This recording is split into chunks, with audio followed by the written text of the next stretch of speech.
नमस्कार, आज़ाद संवाद में आपका स्वागत है। मैं रमेश पटेल। लोकसभा चुनाव का अंतिम चरण का मतदान संपन्न हो चुका है।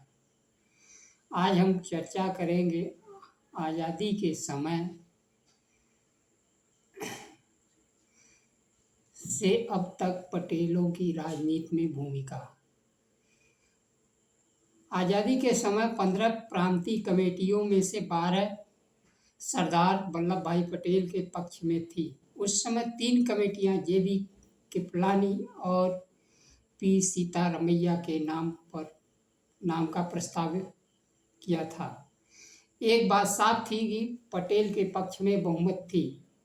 1946 में कैबिनेट मिशन का प्लान बनाया गया था, जिसका अध्यक्ष वायसराय को होना था।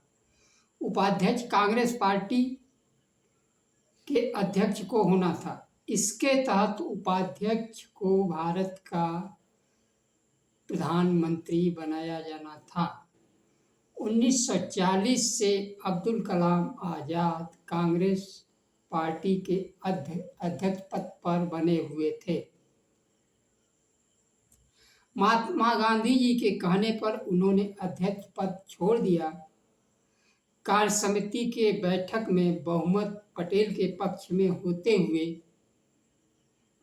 भी गांधी जी प्रधानमंत्री के पद पर नेहरू जी को देखना चाहते थे। इस रुख के बाद भी नेहरू के नाम पर सहमति नहीं बनी। महात्मा गांधी जी के निर्णय का सम्मान करते हुए पटेल जी ने अपनी उम्मीदवारी वापस ले ली। आज़ादी के समय पटेल को उप प्रधानमंत्री बनाया गया। एक तरह से पटेल जी ने राजदान कर दिया। वर्तमान समय में बिहार के मुख्यमंत्री नीतीश कुमार 2005 से छोटी अवधि को छोड़ दिया जाए तो लगातार बिहार के मुख्यमंत्री पद पर बने हुए हैं। 2019 के लोकसभा चुनाव में जब संपूर्ण विपक्ष नीतीश कुमार को विपक्ष का प्रधानमंत्री पद के दावेदार के रूप में देख रहा था अथवा प्रस्तुत कर रहा था, वह पाला बदलकर एनडीए में चले गए। वर्तमान लोकसभा चुनाव 2024 में नीतीश कुमार सफलतापूर्वक इंडिया गठबंधन बनाने के बाद, जिसमें एक प्रधानमंत्री के दावेदार के रूप में चर्चा शुरू हो गई थी, उन्होंने अपनी राजनीतिक आत्महत्या करते हुए एक बार फिर इंडिया गठबंधन को छोड़कर एनडीए में चले गए। पटेलों में प्रधानमंत्री पद आने की आस एक बार फिर धूमिल हो गई।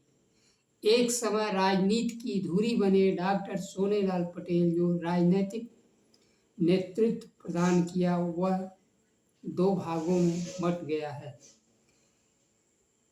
एक अपना दल सोनेलाल, दूसरा अपना दल कमेरावादी के रूप में अस्तित्व में है।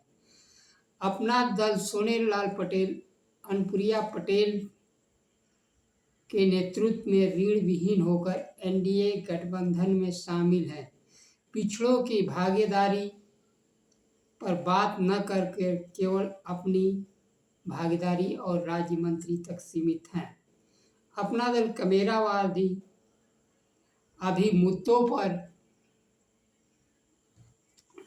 दलित, पिछड़े, मुसलमान के बात तो कर रहा है, लेकिन वर्तमान लोकसभा चुनाव में वह पीडीएम मोर्चा के तहत चुनाव लड़ रहा है। दलित, पिछड़े तथा मुसलमानों का प्रतिनिधित्व का दायित्व लेकर चल रहा है। प्रत्याशी चयन में यह गठबंधन पहले इंडिया गठबंधन की हिस्सा थी। सीटों को बंटवारों को लेकर गठबंधन अलग हो गई, लेकिन प्रत्याशी चयन में इन्होंने वाराणसी सीट से, जहां से प्रधानमंत्री नरेंद्र मोदी चुनाव लड़ रहे हैं, अपनी मतदाताओं को अनाज छोड़ दिया। एक तरह से यह चुनाव अपना दल कमेरावादी के लिए, भविष्य के लिए संदेश देने का चुनाव था। वाराणसी सीट पर पिछले 2014, 2019, 2024 के चुनाव में पटेल उम्मीदवार एक सशक्त दावेदार हो सकता था। कमेरावादी इस अवसर को पटेल उम्मीदवार न उतार कर भविष्य में राजनीति के लिए बहुत बड़ी चूक की है, क्योंकि प्रधानमंत्री नरेंद्र मोदी जब से बनारस आए हैं चुनाव लड़ने के लिए, चाहे वो जो भी दावे करें, लेकिन उनका एक है कि अपने प्रतिद्वंदी वो खुद भी तय करते हैं। उसमें यह तय करते हैं कि पटेल प्रतिद्वंदी ना हो, और इसको पूरा न करके कमेरावादी एक तरह से जैसे लोकसभा चुनाव में वाराणसी का मैदान ही छोड़ दिया।